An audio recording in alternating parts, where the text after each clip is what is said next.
Pesantren Digital Aswa, Another Way to Jannah.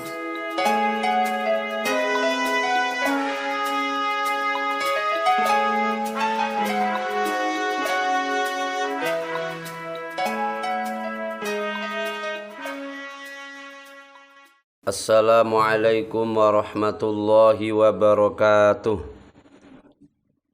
Bismillah, alhamdulillah. Wassalatu wassalamu ala rasulillah wa ala alihi wa sahbihi wa mawalah. Amma ba'dah. Santri digital seluruh negeri, rahimakumullah. Alhamdulillah pada kesempatan kali ini kita masih bisa mudawamati ta'allum, melanggengkan daripada mencari ilmu, di mana saya meneruskan yang kemarin tentang hikmah daripada nikah yang nomor 6, yaitu menikah adalah ciri khas makhluk hidup. Demikian ini ditandaskan dalam Al-Quran, wa min kulli syai'in khalaqna zawjaini la'allakum tadzakkarun. Wa min kulli syai'in, lan sangking saben-saben suwiji-wiji. Khalaqna ndadekaken ingsun Allah zawjaini ing jodhon-jodhon. La'allakum, menawa-menawa sira kabeh iku tadzakkaruna, padha ngelingi kebesaranipun Allah Subhanahu wa taala. Dari yang kemarin tentang ayat-ayat Al-Qur'an ataupun hadis Nabi yang menyerukan tentang pernikahan itu agar supaya berpikir. Ini pun juga yang artinya, dan segala sesuatu kami ciptakan berpasang-pasangan supaya kamu mengingat kebesaran Allah. Quran surat Az-Zariyat 49. Itu adalah hikmah nikah yang nomor 6. Ciri daripada kekhususan makhluknya Allah. Namun ada juga makhluk Allah yang tidak dititahkan secara berpasangan. Makhluk Allah yang tidak dititahkan secara pasang-pasangan. Siapa mereka? Malaikat.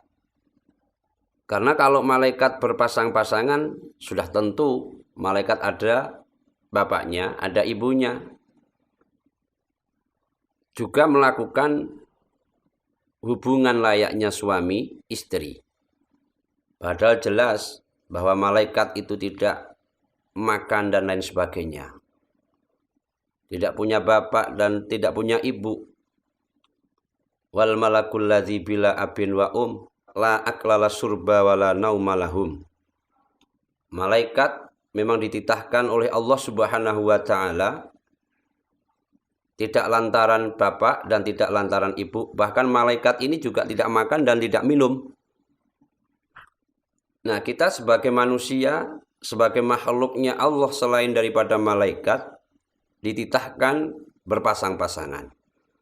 Sesuatu apapun, sampai-sampai kalau hewan yang kecil-kecil juga berpasang-pasangan. Maka untuk supaya apa? Supaya kita berpikir, supaya kita mau mengingat tentang kebesaran Allah. Maka kadang-kadang kalau kita cermati, ada yang pohon-pohon itu yang menjalar ke kanan, dan ada pohon-pohon yang menjalar ke kiri. Kalau kita amati, umpamanya, taruh contoh pohon yang menjalar ke kanan. Contohnya kacang-kacangan. Coba diamati, itu menjalarnya ke kanan.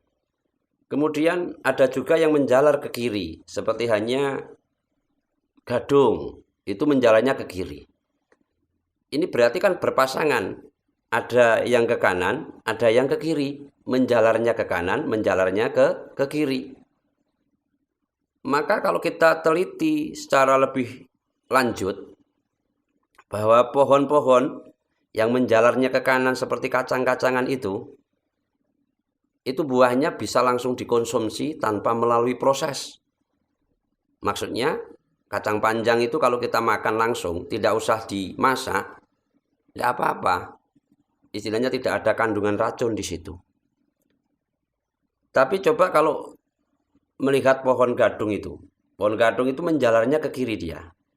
Namanya gadung itu. Nah itu kalau dimakan tanpa melalui proses, tanpa dimasak terlebih dahulu, dia akan ada kandungan racun. Ini juga diterangkan atau ditandaskan dalam Al-Quran. Subhanalladzi khalaqal azwaja kullaha mimma tumbitul ardu wa min anfusihim wa mimma la ya'lamun. Maha suci Tuhan yang telah menciptakan pasangan-pasangan, baik dari apa yang ditumbuhkan oleh bumi dan dari diri mereka maupun dari apa yang tidak mereka ketahui. Jadi yang berpasang-pasangan itu juga meliputi tumbuh-tumbuhan. Juga dari kalangan manusia itu sendiri.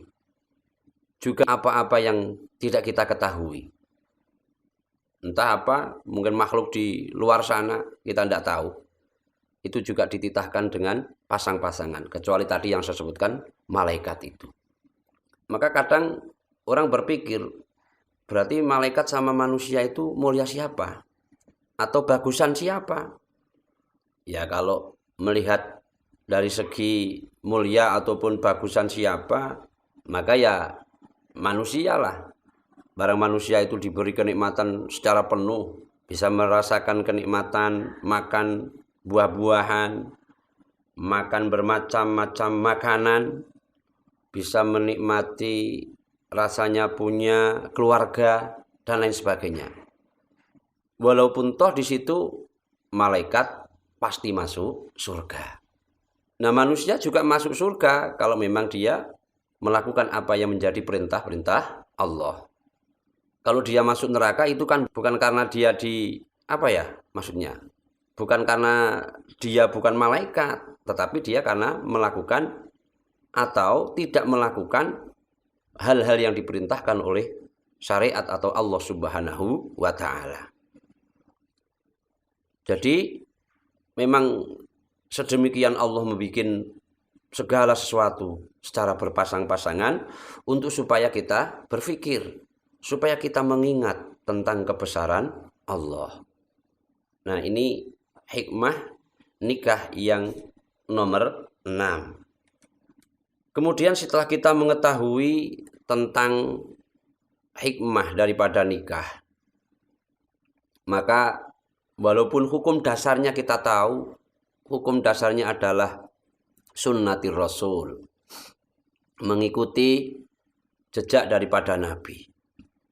Tapi kalau ada situasi dan kondisi tertentu dan lain sebagainya, maka nikah itu akan terperinci menjadi beberapa hukum. Di mana hukum-hukum tersebut akan saya sampaikan mungkin di lain kesempatan. Namun pada dasarnya hukum awal daripada nikah itu adalah sunnat. Nah, perincian-perincian meliputi mungkin wajib dan lain sebagainya, insya Allah di pertemuan yang akan datang. Mungkin itu aja yang perlu saya sampaikan. Bila mana banyak kesalahan, mohon maaf yang sebesar-besarnya. Akhiran hadanallahu wa iyyakum ajma'in. Wassalamualaikum warahmatullahi wabarakatuh. Pesantren Digital Aswa, Another Way to Jannah.